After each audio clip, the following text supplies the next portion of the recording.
നമ്മൾ ഇന്ന് വന്നിട്ടുള്ളത് നമ്മൾ അഞ്ചങ്ങാടി വളവിലാണ് കേട്ടോ. ഇതുണ്ട കഴിഞ്ഞ തുരപ്പൻ തിരമാലകൾ വന്നിട്ട് തുരന്ന് കൊണ്ടുപോയ ആ ബിൽഡിങ്ങാണ് ഈ കാണുന്നത്. കണ്ടില്ലേ? അതിൻ്റെ ഇപ്പുറം വളരെ എന്താ പറയുക, അത്യാവശ്യം ഒരു 10 അടി ഉയരത്തിൽ, എല്ലാത്തിലും മേലുണ്ടാവുന്നതുകൊണ്ട് അത്രയും ഉയരത്തിൽ നല്ല കല്ലൊക്കെ ഇട്ട് കെട്ടി സെറ്റാക്കി നിർത്തിയിട്ടുണ്ട്.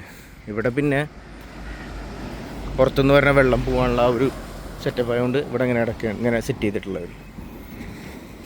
നമുക്കേ കല്ലിന് മുകളിലൂടെ ഒന്ന് കയറി നോക്കാം.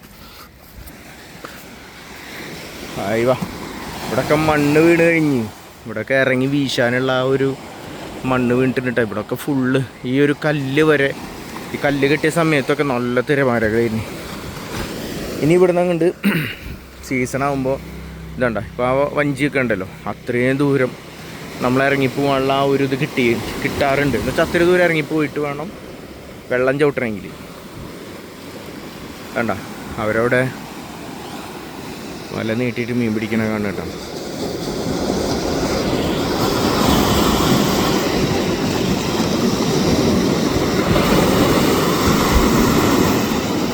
കണ്ടാടി വല നീട്ടിയിട്ടുണ്ട്.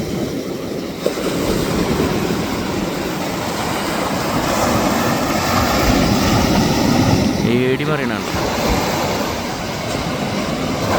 ഏടി മറിയുമ്പോൾ കരയിൽ മീനുണ്ടാവുമെന്നാണ് പറയും. എന്നിട്ട് ഇപ്പോൾ കാണാം ആ മറിയണം. ആ കരയിൽ തന്നെയാണ് പറയണത് കേട്ടോ, തൊട്ടടുത്ത് തന്നെയാണ്.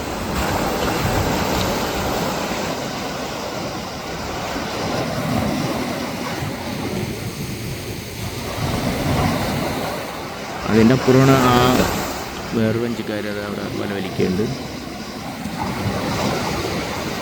ആ പൊന്തി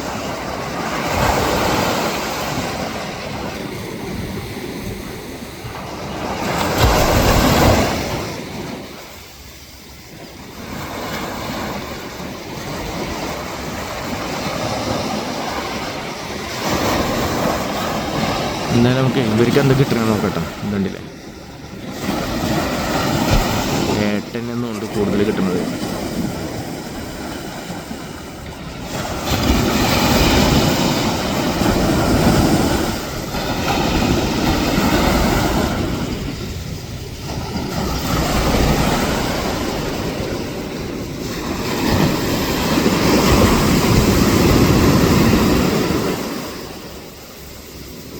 ഒരു വല വലിച്ചു വെക്കല്ലേ ചെയ്യണത്. ഓരോ വലിച്ചെടുക്കുമ്പോൾ തന്നെ ഓരോ മീനുകളും അതിൻ്റെ അപ്പം തന്നെ ഊരിയെടുത്തിട്ട് മാറ്റിയിടേണ്ടതൊക്കെയാണ്. സാധാരണ നമ്മൾ ഇവർ എന്താ പറയുക, വല വലിക്കുമ്പോൾ മീനുള്ള ഭാഗം സെപ്പറേറ്റ് മാറ്റി വെക്കും. അങ്ങനെ ചെയ്യാറുണ്ട്. എന്നിട്ട് അവസാനം എല്ലാം കൂടി ഇരുന്നിട്ട് ഒരാൾ വഞ്ചി ഓടിച്ച് പോകുമ്പോൾ മറ്റാൾ അവിടെ ഇരുന്നിട്ട് കംപ്ലീറ്റ് എന്താ പറയുക മീൻ ഒഴിവാക്കുകയാണ് ചെയ്യുക. ആ ഒരു നേരം കൊണ്ട് ഇതിപ്പോൾ ഒരു ഉടനെ തന്നെ മാറ്റുകയാണ് ചെയ്യണം. അങ്ങനെ എത്ര ടൈം എടുക്കണത് ഓരോ ഭാഗം.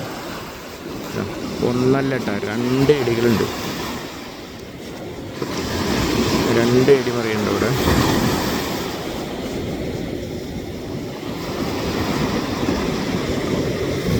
രണ്ടുപേരും മുങ്ങിക്കാണ്. അതാ വന്നു ഒരെണ്ണം.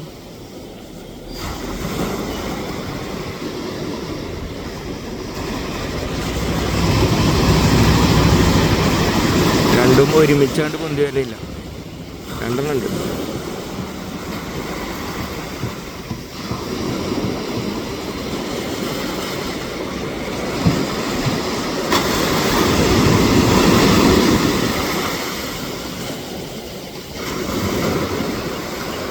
എന്തായാലും നമുക്ക് ഇവര് വല വലിക്കുന്നത് നമുക്ക് ഒന്നുകൂടി കാണാം. ഇവരെന്താന്ന് നോക്കാൻ കിട്ടുന്നത്.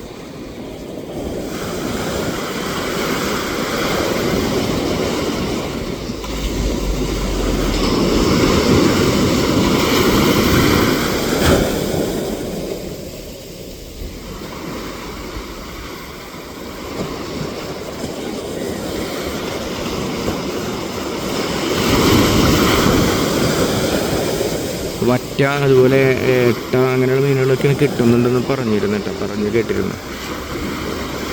പിന്നെ വലവീശക്കാരൊന്നും അധികം ഉണ്ടാവാറില്ല. അവർ വലവീശക്കാരുണ്ട്, അത് ഈ ഇളമീൻ വീശുന്ന ആളുകൾ മാത്രമാണ് ഇപ്പോൾ ഉള്ളൂ. അല്ലാതെ സാധാരണ വീശക്കാരൊന്നുമില്ല. സീസൺ വീശക്കാരൊക്കെ ഇപ്പോൾ വേറെ പണിക്ക് പോകണം.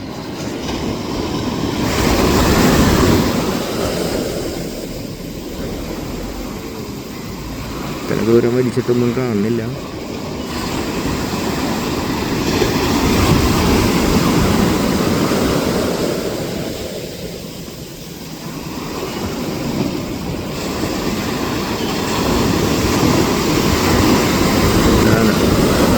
വഞ്ചിറ തൊട്ടപ്പുറത്ത് ഏരിയർന്ന് പറയുന്നുണ്ട് കേട്ടോ. അവരിതാ ഇങ്ങനെ പിടിച്ചു നിൽക്കണത് സംഭവിച്ചാൽ ഒരേട്ട ഒടുങ്ങിയിട്ടുണ്ട്. ഒരേട്ട ഒഴിവാക്കണം അതായിട്ടാണ്. അതുപോലെ ഞണ്ട് കിട്ടിക്കഴിഞ്ഞാലാണ് ആ തല്ലി പൊട്ടിക്കണത്. ഓരോ തരം ഞണ്ടുണ്ടാവും. ആ ഞണ്ടൊന്നും നമ്മൾ ഭക്ഷ്യയോഗ്യമല്ലാത്ത ഞണ്ടുകളാണ്. അപ്പോൾ അതൊക്കെ കുടുങ്ങിക്കഴിഞ്ഞാൽ പല അങ്ങനെ കീറി നശിപ്പിക്കും. അപ്പോൾ അതിന് മുമ്പ് അതിനടിച്ച് അതിൻ്റെ കാല് കട്ട് ചെയ്തിട്ടിടും, അല്ലെങ്കിൽ അടിച്ചും അങ്ങനെ ഒഴിവാക്കി വിടും. അടിയിലെ വല്ല ഒരാൾ മുകളിലെ വല്ല ഒരാളാണ് വലിച്ചുകൊണ്ടിരിക്കുന്നത്. രണ്ട് ഭാഗവും ഓരോരുത്തർ വലിച്ച്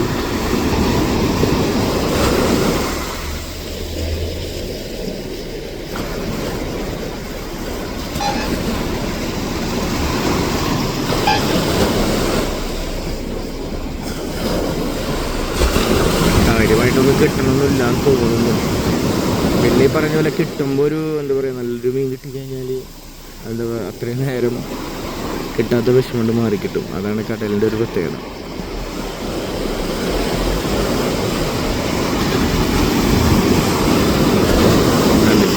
ഏട്ട തന്നെയാണ് വീണ്ടും ഏട്ട. അപ്പോൾ ഇതുപോലെ ഒത്തിരി ചെറിയ ചെറിയ വഞ്ചിക്കാരൊക്കെ അവിടെ ഇവിടെ ഒക്കെ ആയിട്ട് കാണുന്നുണ്ട്. അപ്പോൾ നമ്മളെ സീസൺ എടുക്കാൻ പോവാണ്. അപ്പോൾ അതിൻ്റെ ഭാഗമായിട്ടായിരിക്കണം കടലിങ്ങനെ ഇറങ്ങി നിൽക്കുന്നത്. കടലിനൊരു ഒതുക്കവും വന്നിട്ടുള്ളത്. അപ്പോൾ ഇതുപോലത്തെ വീഡിയോസ് കാണാൻ വേണ്ടിയിട്ട് നമ്മുടെ ചാനൽ സബ്സ്ക്രൈബ് ചെയ്യാം. വീഡിയോസ് എങ്കിൽ ലൈക്ക് ചെയ്യുക, ഷെയർ ചെയ്യുക. Okay, bye bye.